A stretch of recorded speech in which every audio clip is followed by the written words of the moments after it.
Bom, oi gente, tudo bem? Vamos dar continuidade então para nossa aula de embriologia. E como eu falei para vocês, vou começar falando da classificação na embriologia, né? Como em tudo na biologia, a gente vai ter uma classificação aqui também, que é para facilitar o estudo. Então, nós vamos ter 5 tipos de ovos, né? Eu tenho desenhado aqui 4, né? Porque um deles é o alécito, que não tem vitelo. Os ovos, dos embriões, eles vão ser compostos, na sua maioria, pelo citoplasma e pelo vitelo. O vitelo é uma reserva de nutrientes presente nos ovos dos animais e esse vitelo vai alimentar o embrião.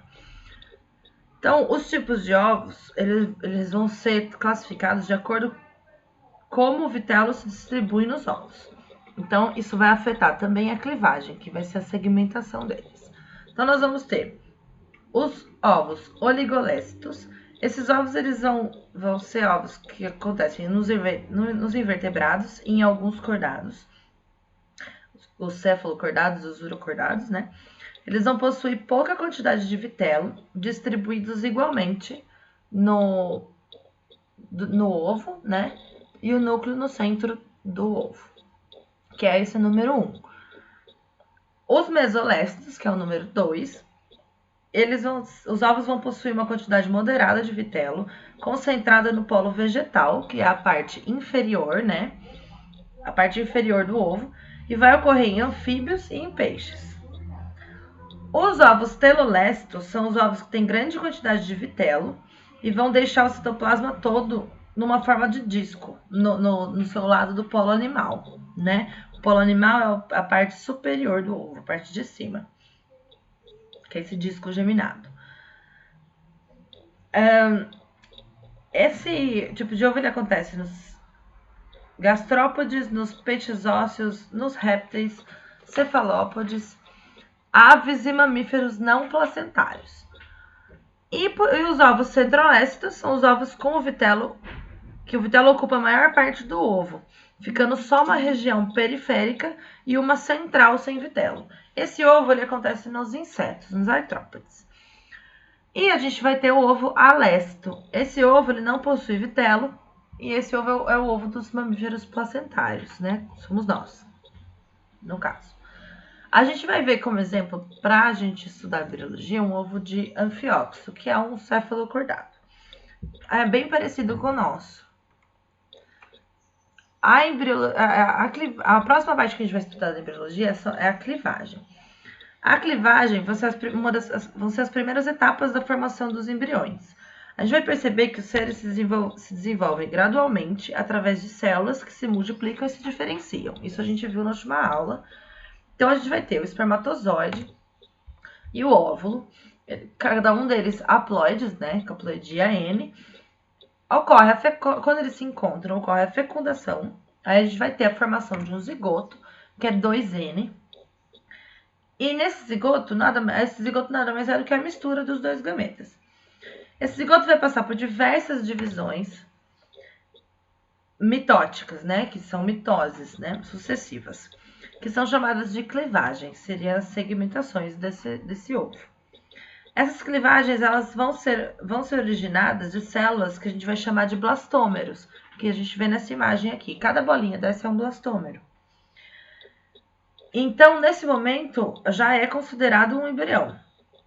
E não vai alterar o tamanho até essa fase aqui, né? O tamanho do embrião. Então, nós vamos ter, né? O zigoto ele vai se dividindo, mitose, aí vai ter 2 células, aí tem mitose de novo, 4 células, sofre mitose, 8 células. E aí a gente vai ter as suas fases do embrião, a mórula, blástula, neurula. E eu vou mostrar para vocês uma por uma.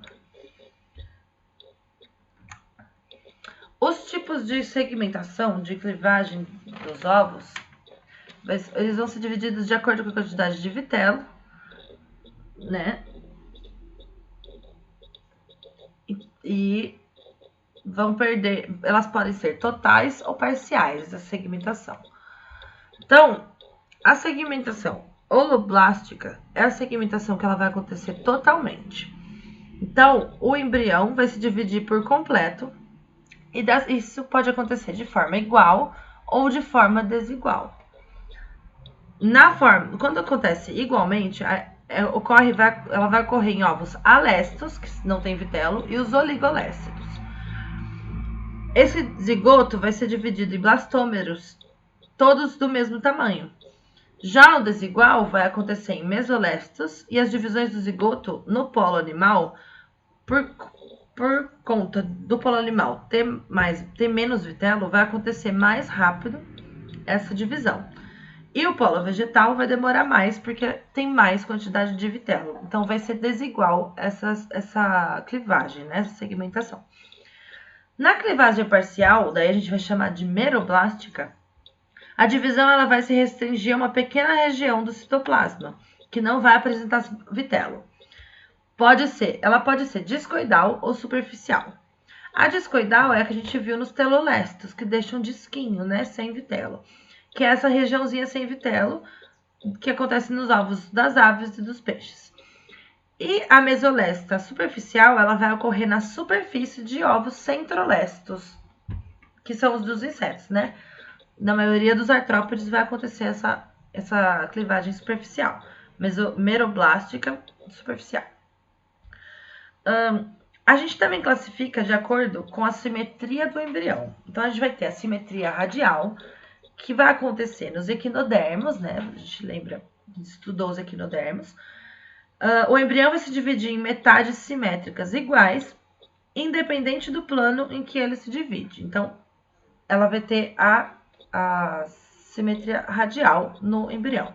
E a simetria bilateral, que é o restante dos animais. Então, apenas os equinodermos vão apresentar embrião com simetria radial. O resto é bilateral.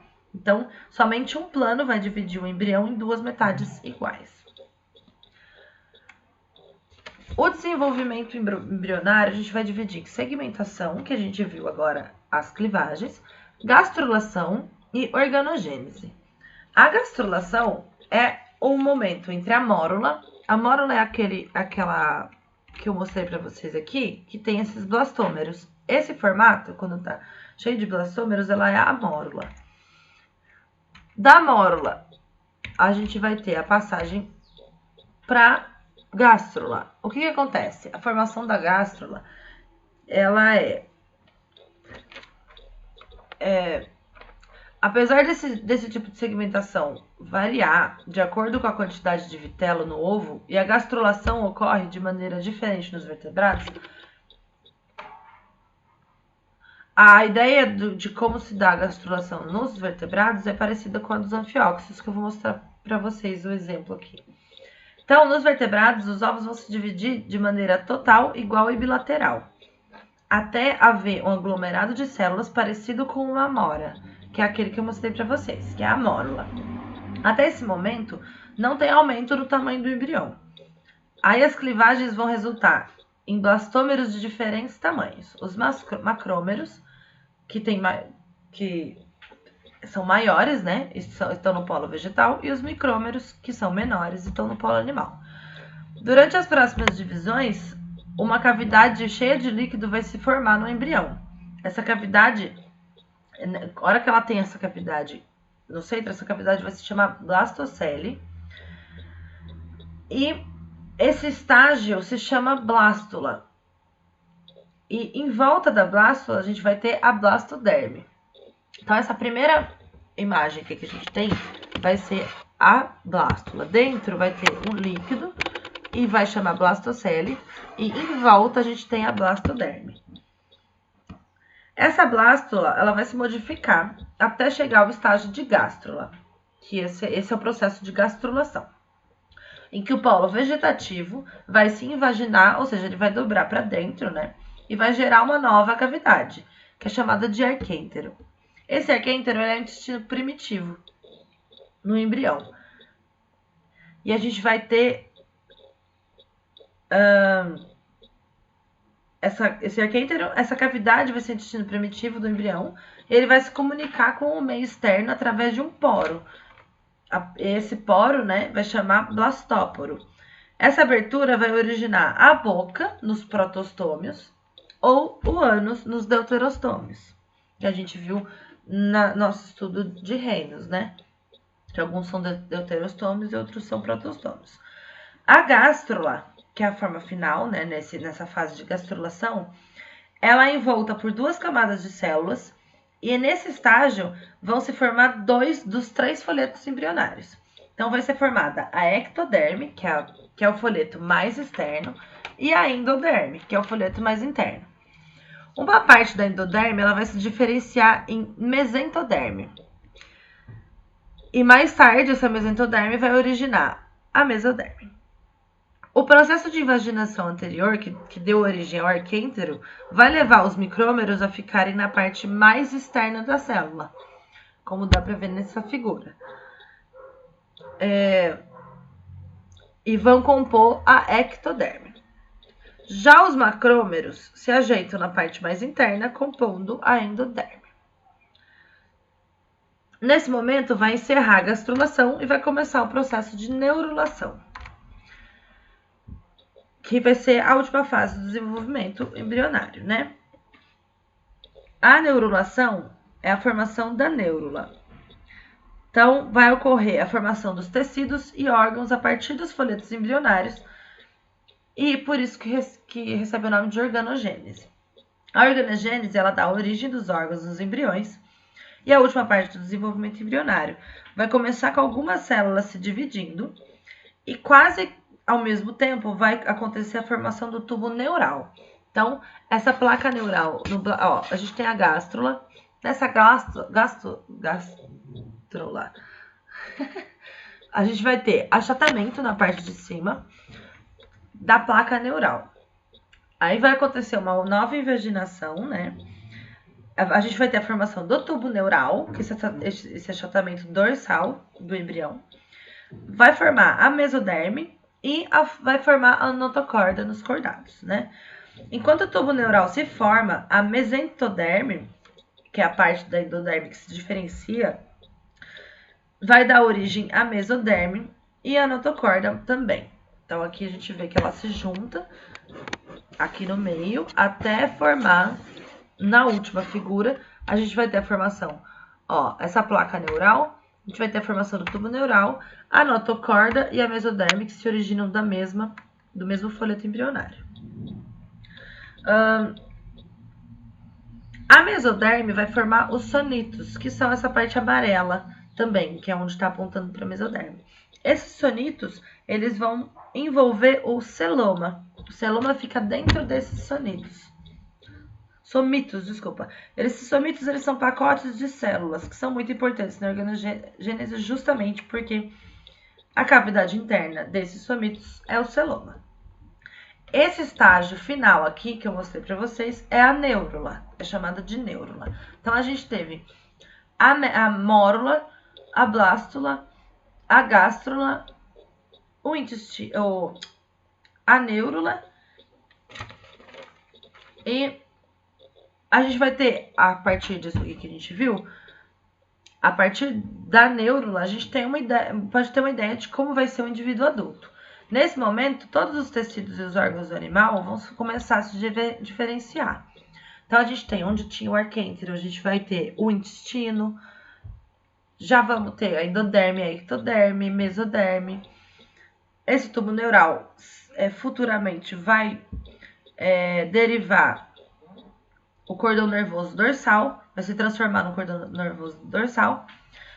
Então, a gente vai entender o que vai formar o quê, né? A ectoderme, a partir desse período da neurula, a partir dessa fase de neurula, vai dar origem para a epiderme, que é o revestimento animal, e também ao sistema nervoso.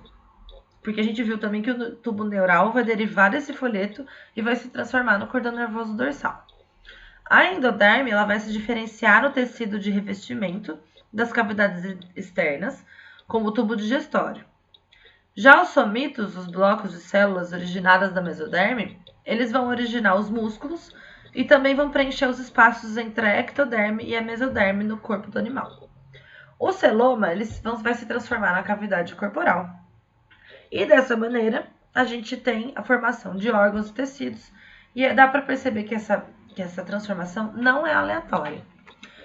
Outra coisa também que é importante a gente pontuar aqui são os anexos embrionários. Os anexos embrionários, eles são importantes para o desenvolvimento do embrião em algumas espécies. Nos mamíferos placentários, a gente vai ter a presença do saco vitelínico, que ajuda na nutrição do embrião e a formação dos vasos sanguíneos, né? A bolsa amniótica, ou também pode ser chamada de amino, que protege o embrião contra choques mecânicos e contra ressecamento. O alantoide ele é importante para armazenar as excretas produzidas. E ela também participa de trocas gasosas, porque essas excretas elas são tóxicas para o embrião, tá? Ela também vai absorver minerais presentes na casca dos ovos, quando a gente tem animais com cascas nos ovos, né? Nos mamíferos, ele vai fazer parte do cordão umbilical. O córion vai servir para proteção e nutrição e vai originar a placenta. A placenta, ela está presente em mamíferos uterinos, né, ou placentários, como a gente, e ela participa das trocas gasosas, da passagem de nutrientes para o embrião, a retirada das excretas do embrião, e também tem uma membrana, que se chama membrana decídua, que ela ajuda a proteger o embrião. Por causa desses anexos embrionários, o sangue da mãe e o do embrião não se misturam dentro do corpo da mãe. E aqui do lado eu tenho para vocês esses anexos embrionários onde são encontrados, né? O âmnio, ele vai ser encontrado nos répteis, nas aves e nos mamíferos. O saco vitelino, que garante a nutrição, vai ser encontrado nos peixes, nos répteis, nas aves e nos mamíferos. A placenta, o cordão umbilical, ela só são encontrados nos mamíferos placentários. E o córeo e o alantoide são encontrados tanto em répteis como aves e também em mamíferos. Bom, a gente terminou aqui nosso estudo sobre embriologia. Eu espero que vocês tenham entendido tudo. Se vocês não entenderam, a gente tem toda quarta-feira das 10 ao meio-dia a gente tem a monitoria. Então, fiquem à vontade de aparecer por lá. Se vocês não conseguirem entrar na sala, podem pedir ajuda para mim, inbox no WhatsApp. E eu vou colocar junto com o link desse vídeo a lista de exercícios sobre a embriologia. Espero que vocês estejam bem nessa quarentena e até a próxima aula.